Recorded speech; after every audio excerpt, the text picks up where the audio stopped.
I found myself unprepared when he entered, though I wouldn't deny his presence. A question lingered in my mind. Should I tell him it's my first time? Let's be honest, my first experience was far from ideal. Looking back, it feels pitiful. I'm Azhar, a junior this year, caught between the avant-garde and the conservative. I understand many things, like one-night stands and online dating, but I've chosen not to partake. It's not about being reserved, it's about not having met the one I truly love. Mei Mei, my junior high school classmate, once a sweet princess on campus. Her love story was like a romantic novel, full of sweetness and twists. I recall a time when her boyfriend, in a grand gesture, jumped from the third floor, a scene as shocking as a movie. I accompanied Mei Mei, tears in her eyes, but amidst her affectionate vows, I sensed a hint of envy, a touch of bitterness. However, love isn't always a fairy tale. Mei Mei's first love ended in a breakup. Her world seemed to collapse overnight. On that desperate night, she used a sharp blade, carving a painful mark on her wrist. After 3 months of silence, she emerged like a phoenix, but the scar on her wrist remained, an indelible mark, a reminder of her pain. Da Mei, the girl who goes with the flow, always trying to keep up with trends, but losing herself in every attempt. Her love, like her fashion choices, full of uncertainty. I pondered, if her boyfriend asked her to dedicate herself to love, she probably wouldn't hesitate, even if she doesn't truly understand love. Coco, that unruly spirit. Her life is a constant revelry. Her casual attitude towards intimacy, confusing, even infuriating.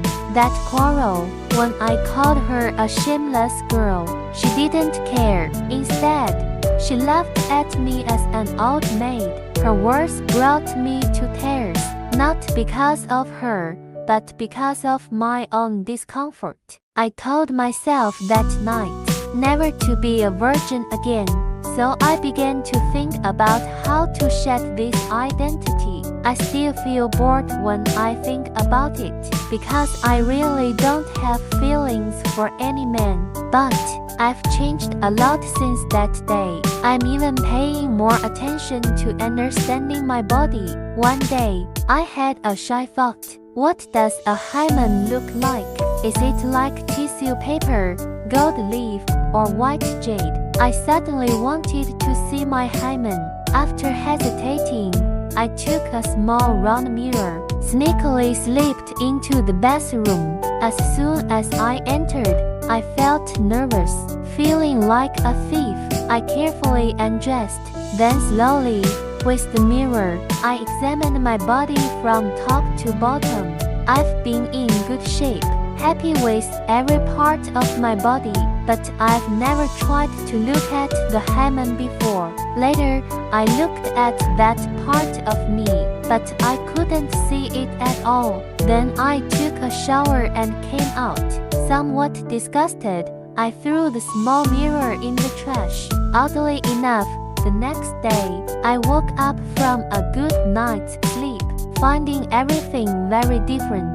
The world had shed its cloak in my eyes. Walking down the road that day, seeing pedestrians, all brightly dressed and solemn, I thought to myself, if men were stripped naked, it would be a different story. Oh my God, that's when I realized I had changed so much. Is it an awakening of sexual consciousness? I don't know. Later, I casually got on a bus, driven by a grumpy female driver. I wondered as I passed her, would she become gentle when having sex with her husband at night?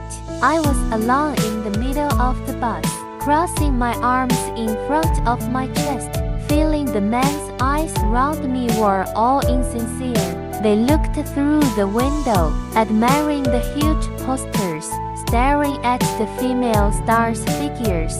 their minds full of fantasies. I thought men don't necessarily prefer women with hymens. They prefer the allure. I was nervous. Every man I looked at, I thought about sex. Not that I wanted to have sex with them. I just thought they were thinking about it. So I was there, thinking about their expressions during sex. Thinking about it, my face started to get hot. My heartbeat was abnormal. Later, I got off the train at a random stop. Passing by a bridal shop, I saw two couples trying on wedding dresses. Looking at them, I thought, does that girl have a hymen? I've always felt that married life isn't necessarily happy. Whether you are beautiful or not has nothing to do with the hymen.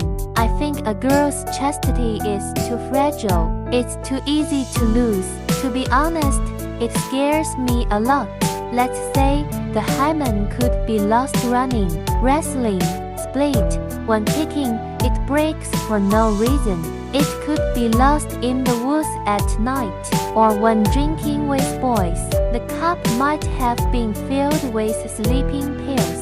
It could be taken advantage of by believing a boy's rhetoric, or by someone powerful, a teacher, a police officer, a boss, a loved one. They could all take it away by force.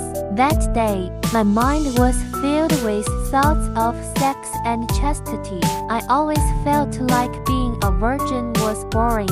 I was just wandering around, not buying clothes or cosmetics. But then I actually went to a sex shop and took a close look at the items inside. Later, I bought a box of condoms. Now thinking about it, I really acted crazily that day. I passed by a bar that evening.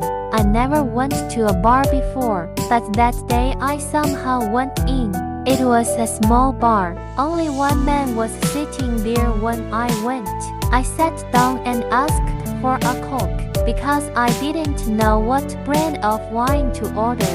I was afraid of being timid, so I casually asked for a Coke. Unexpectedly, when I said Coke, the man looked back at me. I think he must have thought I was weird. Maybe you should have a drink at the bar. Not long after, he came up to me, very politely asked if he could sit with me. My heart was pounding, and I nodded. Unable to speak, he sat down across from me. I noticed his looks. He was handsome, my favorite type. We talked later. I can't remember what we talked about, because looking at his face, I could only think what he looks like when he has sex. Later, I guessed he was wondering what I would be like in bed. When I think of this, I found myself craving sex. It was the first time in 22 years that I was truly eager to have sex. Then he asked for a lot of wine. I also drank quite a bit. At about 3 o'clock in the evening, he asked me if I would go to his house. I didn't hesitate to say yes. At that time, there was still a lot of anticipation. His house is not big, but it is not messy, and the scent of his air freshener smells good. I don't remember anything else at his house, because not long after I entered his house, I was already pressed on the bed by him. My teeth chattered when he kissed me, because that was my first kiss. I hadn't been in contact with any of the boys before that. I haven't held hands before. Later he took off my clothes, and I didn't refuse. I fell in love with the relaxation, yes. I just felt relieved. He seemed nervous. It was very hot. He was undressing and sweating profusely. Then I was stripped naked by him. When he stroked me and licked my body, I reacted overwhelmingly. I remember being very at the time. Seems to tease him like a woman in a third-level film. I wasn't prepared for him when he went in. Although I will not refuse his entry, But I was thinking about a question. Do you want to tell him it's my first time? I was hesitating. I always felt that I should tell him. After all, it's the first time. When they got back to the dormitory that day, they all saw the situation. They're really good too. They all asked me if I was broken. How is this judged? I still don't figure it out. But all three of them were nice to me that day, took good care of me, poured me hot water and helped me to bed. As she left, Coco smiled.